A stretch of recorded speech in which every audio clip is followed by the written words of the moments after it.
Hey friends, today I am talking about I Am Here, and it is my thoughts on her chapter about self-love. I think it was a really good chapter, and I really can't talk too much about it today because of the fact that I would give away her steps. She has some steps in there that are easy to follow and are things that I used to do, guys. I used to do them.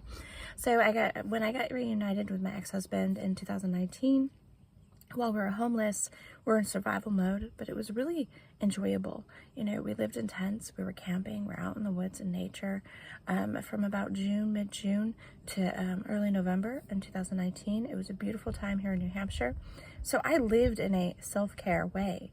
I was, always connected to nature, and I was very happy. My blood pressure went down, my anxiety was like non-existent, right? At one point we even slept in our vehicles for a week or two. I think it was a week, I forget, to save money to get the deposit to the place we moved into in November of 2019.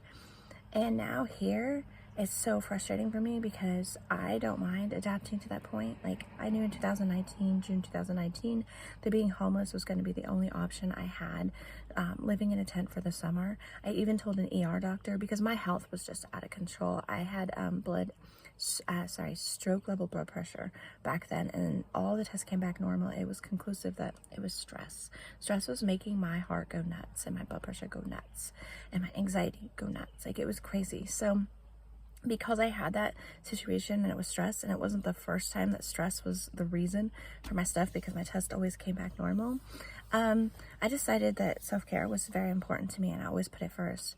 But I noticed in the past year and a half, I stopped doing that. About in the past year, if I had to pinpoint, just shy of a year, I stopped putting my self-care as important. I stopped putting things I need as important, and I started letting other people rank higher in priority. Well, I understand as a mom, my kids do come first. I have two boys that still live with me. They are almost 18 and almost 16, so they are important, of course. With that being said, the fact that I have depleted myself to the point where I can't even write a paragraph of creative writing. I'm mumbling, rambling my words. I'm typing words backwards, all that stuff. Those are all the signs I had back in June 2019 when stress was too high and I had been focusing too much on other things. So I was letting some of my trauma from my past resurface because I wasn't pausing. I was literally just consuming a lot of alcohol. I was actually grieving my pug back then. I wasn't allowing myself the time to process anything.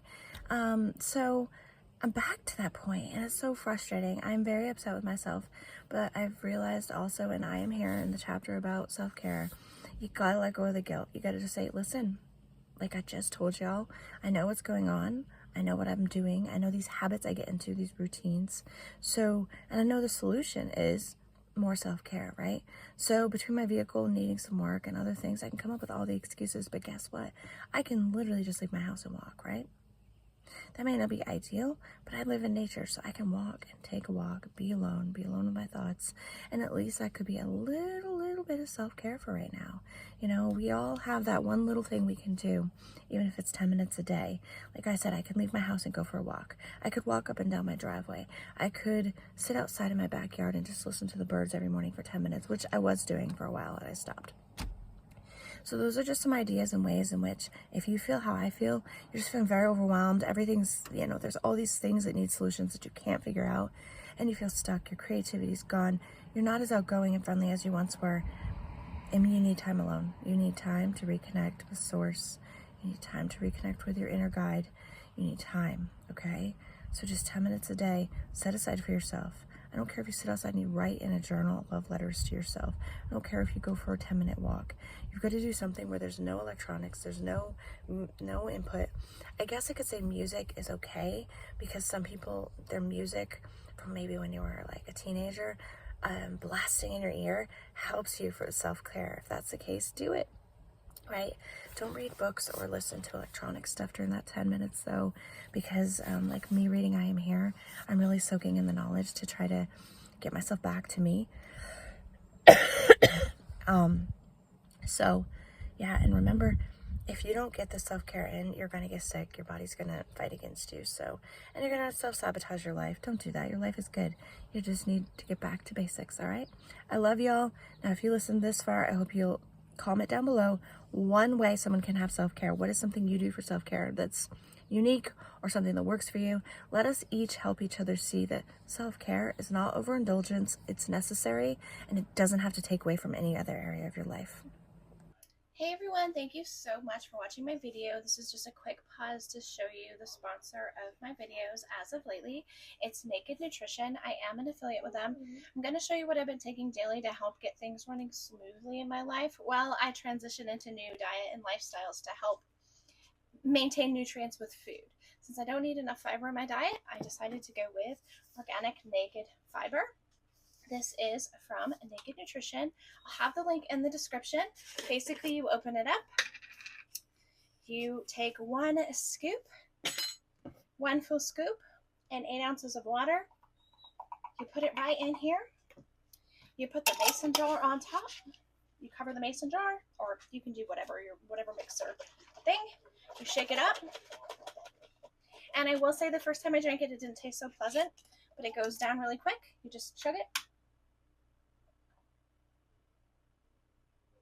And I'll finish it in a second. So we do the naked fiber. I do that about 3 times a day, usually twice, but sometimes a third. And we also like the naked whey in this household so that we can put this into our recipes if we want some extra protein, if I'm, again, not meeting my nutrition needs with my food. Because sometimes times are tough right now. This can help us get through on those days when maybe we're not eating the right foods that we should be eating. And they're a little heavier price tag, but they're worth it because they're as close to natural as I can find in a supplement. So thank you so much for learning more about today's sponsor, and I'll let you get back to the video. Have a beautiful day. And links in bio if you would like to try the fiber to keep things smoothly like me.